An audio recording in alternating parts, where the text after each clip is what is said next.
میں نہایت ادب اور احترام کے ساتھ حضرت مفتی عبدالرشید صاحب دامت برکاتہم العالیہ جو محتمم ہیں دارالعلوم بلالیہ کے اور ہماری forum for revival of human values کے سرپرست ہیں، ان سے درخواست کروں گا حضرت تشریف لائیں اور ہم سب کو اپنے مواضع حسنہ سے نوازیں۔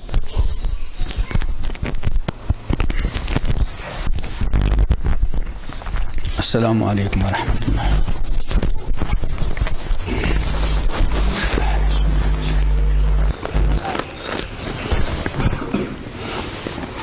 الحمد للہ کفا والسلام علی عبادہ الذین اصطفى اما بعد قال اللہ تبارک و تعالی اعوذ باللہ من الشیطان الرجیم بسم اللہ الرحمن الرحیم قل یا عبادی الذین اسرفوا علی انفسهم لا تقنطوا من رحمت اللہ ان اللہ یغفر الذنوب جميعا انہ هو الغفور الرحیم وَأَنِيبُوا إِلَىٰ رَبِّكُمْ وَأَسْلِمُوا لَهُ مِنْ قَبْلِ أَنْ يَأْتِيَكُمُ الْعَذَابُ ثُمَّ لَا تُنصَرُونَ وَاتَّبِعُوا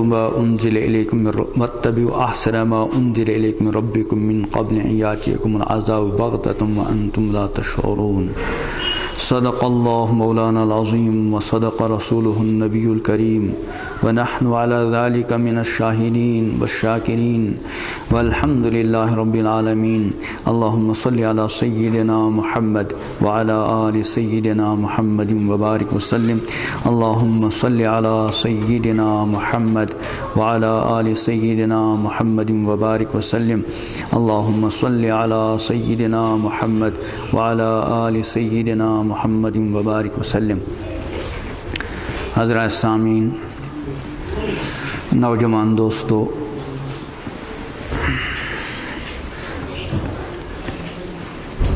میرے سامنے جو مجمع ہے ماشاءاللہ تقریباً اکثر نوجوان ہی، چند حضرات کو چھوڑ کر۔ یہ جوانی اللہ تعالیٰ کی بہت بڑی نعمت ہے، اللہ تعالیٰ کا بہت بڑا عطیہ ہے۔ خود زندگی ایک بہت بڑی نعمت ہے، لیکن اس زندگی کا جو درمیانی حصہ ہے جوانی کا، اس کی اہمیت اور بھی زیادہ ہے۔ اسی لیے امام الانبیاء حضرت محمد عربی صلی اللہ علیہ وسلم نے جو ارشاد فرمایا کہ بنی آدم کے قدم میدان محشر سے ہٹنے نہیں پائیں گے جب تک کہ اس سے چند باتوں کا اور چند سوالوں کا جواب نہیں دینا ہوگا۔ اس میں سب سے پہلے تو ہے زندگی کہاں گزاری۔ ظاہر بات ہے زندگی میں بچپنا بھی ہے، جوانی بھی ہے، اس کے بعد والی عمر بھی ہے اور بڑھاپا بھی ہے، لیکن اس کے بعد دوسرا سوال جو ہے وہ کیا ہے کہ جوانی کہاں گزاری۔ یہ جوانی کی اہمیت کی بات ہے کہ اس کے بارے میں مستقلاً اللہ تعالیٰ کی بارگاہ میں جواب دہ ہونا ہوگا، کیونکہ جوانی کے زمانے میں انسان کے اندر مختلف قسم کے جذبات ہوتے ہیں۔ یہ جوانی کا زمانہ ہی انسان کے بگڑنے کا اور اس کے سدھرنے کا زمانہ ہوتا ہے، اس کی کامیابی اور اس کی ناکامی کا اہم ترین مرحلہ جوانی۔ اسی لیے امام الانبیاء حضرت محمد عربی صلی اللہ علیہ وسلم نے ان جوانوں کے بارے میں بہت ساری بشارتیں سنائی ہیں جو جوانی کے اندر ہی جن کی زندگیوں کا رخ درست ہو۔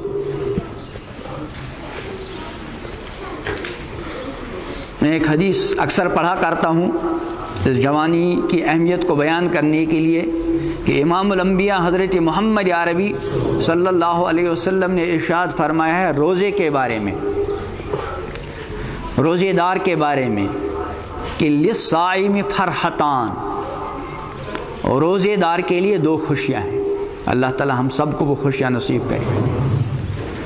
فرحت عند فطرہ، ایک خوشی کب ہوتی ہے جب دن بھر آدمی روزے کی حالت میں ہو اور بھوک پیاس برداشت کر کے شام کو افطاری کا وقت آ گیا، اب اس کو خوشی ہوتی ہے۔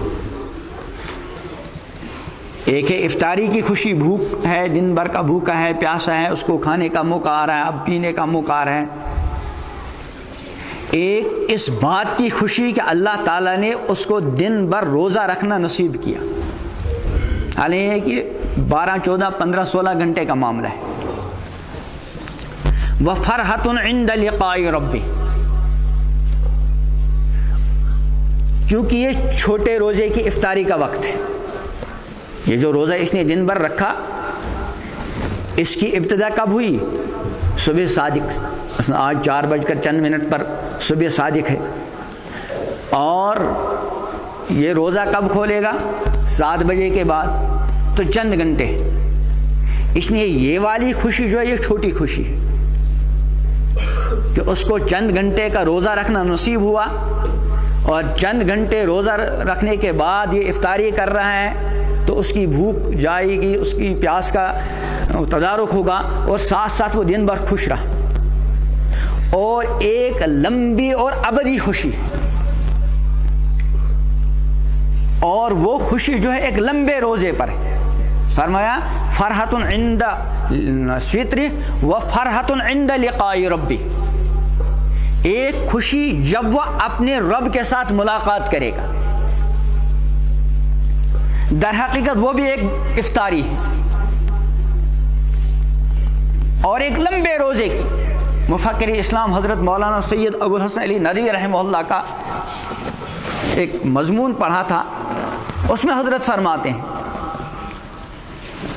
یہ ایک روزہ جس کو ہم کہتے ہیں صبح صادق سے اس کا آغاز ہوا اور غروب آفتاب پر اس کا اختتام ہوا، ایک لمبا روزہ ہے کہ جب بچے نے، انسان نے بلوغ کے اندر قدم رکھا، وہاں سے اس روزے کا آغاز ہو گیا،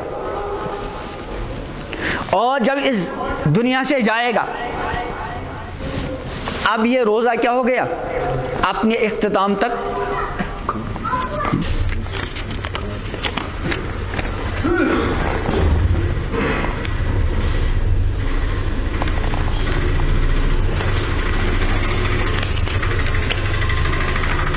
ایک لمبا روزہ ہے۔ اس کا آغاز کب ہے؟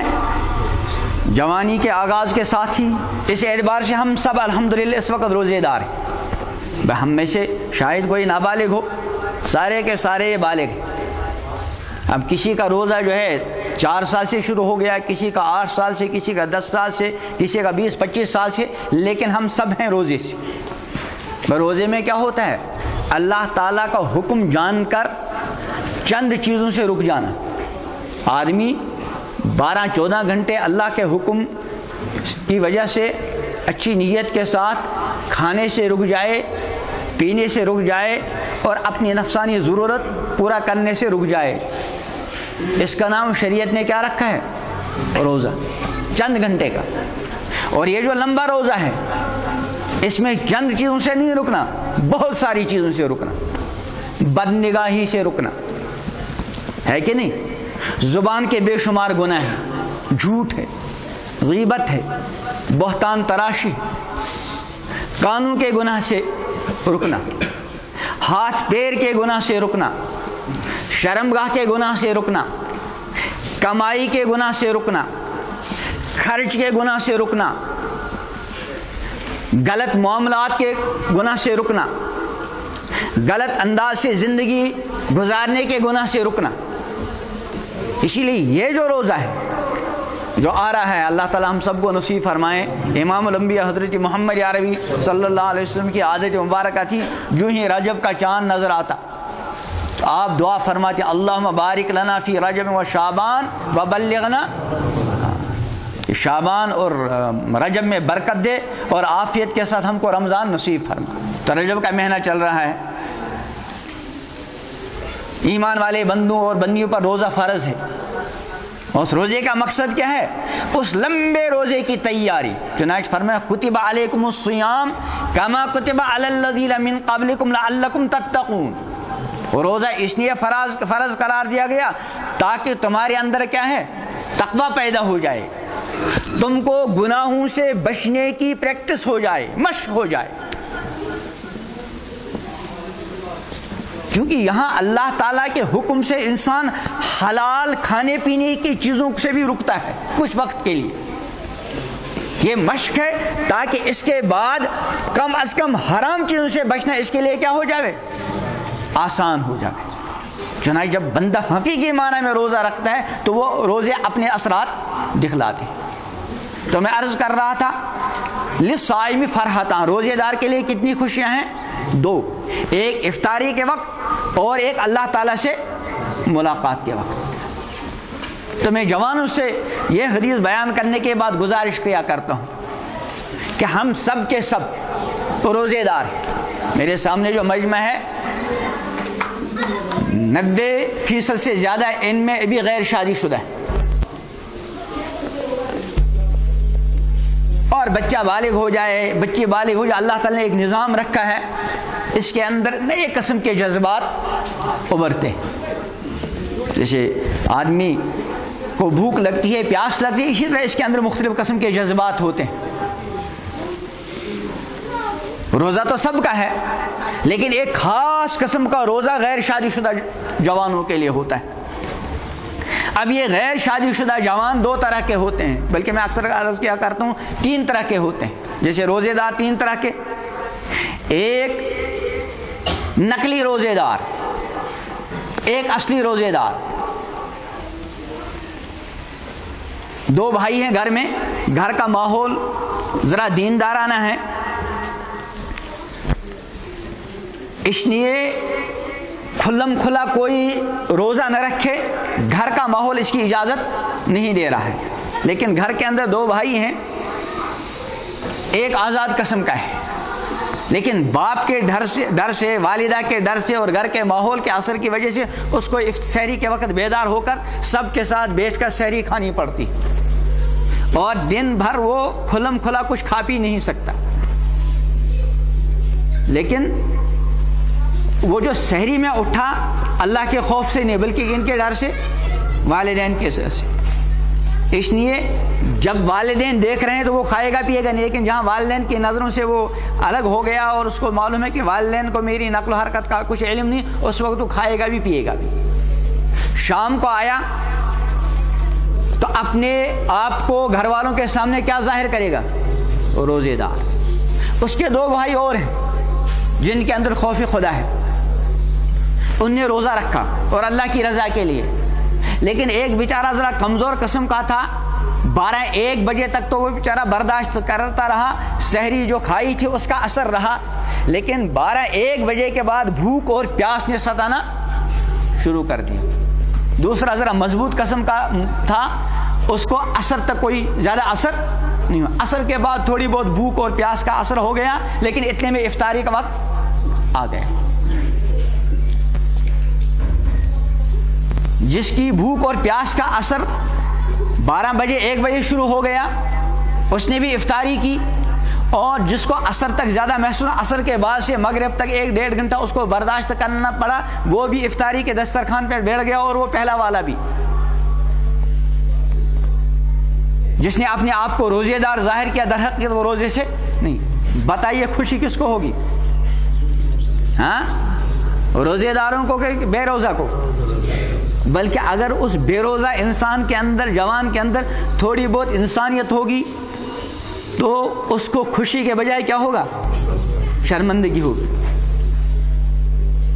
کہ میں دوسروں کو بھی دھوکہ دیتا ہوں اور یہ میرے بھائی دن بھر بھوکے رہے، اب پیاس ان کی بھی ہوئی رہی سب کچھ، تو اس کو تو شرمندگی ہوگی.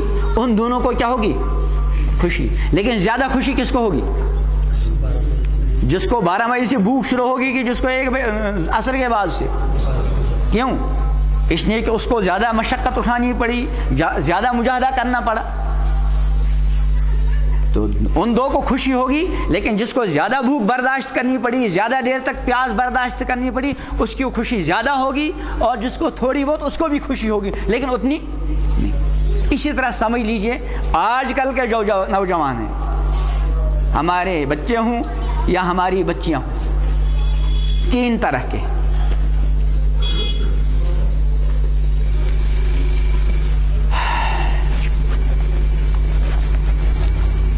بات ضرورت کی وجہ سے صاف کہنی پڑتی ہے اور وقت کا تقاضا بھی. کچھ ہمارے بچے ایسے ہوتے ہیں جو آزاد قسم کے ہوتے ہیں، نفس شریر دشمن کے بہکاوے میں آ جاتے ہیں اور اپنے روزے دار ہونے کا ان کو احساس نہیں. اس لیے بسا اوقات غلط تعلقات قائم ہو جاتے ہیں اور اندر کا جو سرمایہ تھا انہیں غلط طریقے سے اس کو ضائع کر دیا اور اپنی جوانی اور اپنی صحت کو تباہی اور بربادی کے دہانے پر لا کر کھڑا کر دیا. والدین کی نگاہوں میں وہ غیر شادی شدہ ہے، عام لوگوں کی نگاہوں میں کیا ہے؟ وہ روزے سے، کیونکہ ابھی ان کا نکاح نہیں ہوا. ایک جوانوں کی وہ جماعت ہے جو جوان ہیں اور جوانی کے جذبات اللہ نے رکھے ہیں. جوانی کے جذبات کا اندر بیدار ہونا یہ کوئی عیب کی بات اللہ نے رکھا ہے. اس کے اندر جوانی کے جذبات ہیں لیکن اندر کچھ روحانی قوت اور طاقت بھی ایسی ہے کہ اس کو اپنے جذبات کو کنٹرول کے اندر رکھنے میں زیادہ پریشانی کا سامنا نہیں کرنا پڑتا. ہے جوان، جذبات ابھریں گے، کبھی کبھی ادھر ادھر کا خیال اس کو ستاتا ہے لیکن زیادہ پریشان نہیں کرتا. اس نے اپنے روزے کا خیال رکھا اور ایک وقت آ گیا ان کے گھر والوں نے، ان کے والدین نے ان کے نکاح کا انتظام کر لیا، ان کا نکاح ہو گیا. ایک وہ جوان جس کے اندر جوانی کے جذبات بہت زیادہ ہیں، بہت زیادہ، لیکن ادھر سے اس کے دل کے اندر بہت زیادہ خوف خدا ہے، فکر آخرت ہے، اللہ تعالیٰ کی بارگاہ میں جواب دہی کا استحضار ہے. جذبات اس کو بہت پریشان کرتے ہیں. باہر کے ماحول میں اس کو جگہ جگہ اس ہمیشہ والے روزے کو توڑنے کی دعوت دی جاتی اور جگہ جگہ مل رہی ہے. آپ کالج میں جائیں، آپ یونیورسٹی میں جائیں، آپ کوچنگ سینٹر میں جائیں، آپ کسی بس میں سوار ہوں، آپ بازار میں ہوں، جہاں بھی آپ جائیں وہاں روزہ توڑنے کی عملی دعوت دی جا رہی اور بڑے خوشنما انداز میں. اور ادھر سے اس کے اندر جوانی کے جذبات ہیں، بہت پریشان کرنا ہے اس کو، لیکن اللہ تعالیٰ کا خوف اس کو کنٹرول کیے ہوئے. اب تینوں جوان اس عمر کو پہنچ گئے کہ ان کے والدین نے ان کی شادیاں کر لی.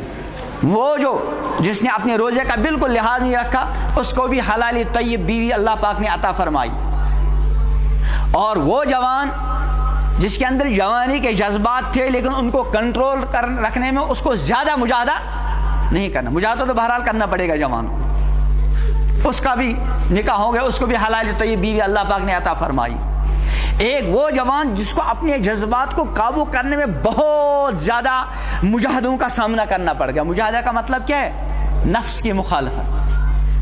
اسی لیے امام الانبیاء حضرت محمد عربی علیہ السلام نے ارشاد فرمایا المجاہد من جاہد نفسہ فی طاعت اللہ، کہ حقیقی مجاہد وہ ہے جو اپنے نفس سے جہاد کرے اللہ کی اطاعت.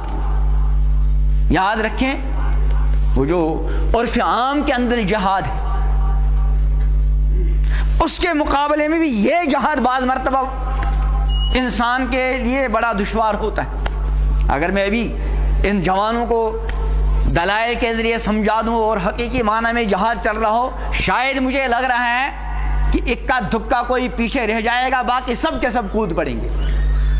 لیکن جب اس اندر والے بڑے دشمن سے جہاد کا معاملہ آ گیا، اور ہے اس کا تو جہاد زندگی بھر کا، ابھی آپ باہر نکلیں گے آپ کا جہاد شروع ہو جائے گا.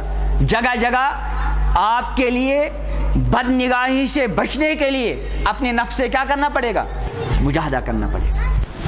نفس سے جہاد کا معاملہ بڑا اہم ہے. اور یاد رکھیں یہ جو ہمارا اندر والا دشمن ہے اس کے ساتھ جہاد کرنا فرض عین ہے، فرض کفایہ نہیں. نماز کیا ہے؟ فرض عین. روزہ فرض عین.